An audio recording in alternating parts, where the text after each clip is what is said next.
gadaa fi dhugaadha kallachi keenya jibuu fi safuudha kabajni keenya gadaa malee faarsiinu gado nu baambullaa hin qabnu mado nangalaan jedhu namni osoo hin geenye falaan argatu namni baloon beekne nyaartullee hinnaa'u gonka dhugaa irraa maaltu na dorka eessatti kufee namni dhugaaf buune galgalaan toluu namni sobaaf duune.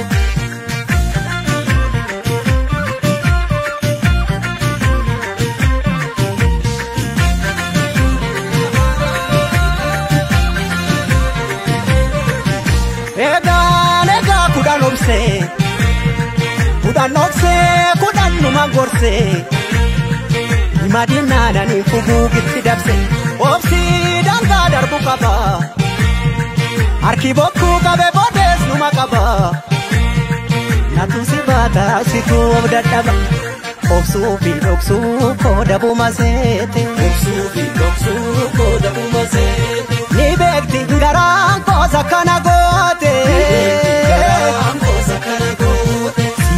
sibiilatu kara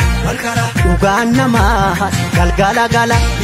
hadhaaba cabsaa inni karaa beeku haqatti hin gafuu namni haqqii beeku sangaan usmaan iyyite qacceen eekaarifnaa yaadatti dawween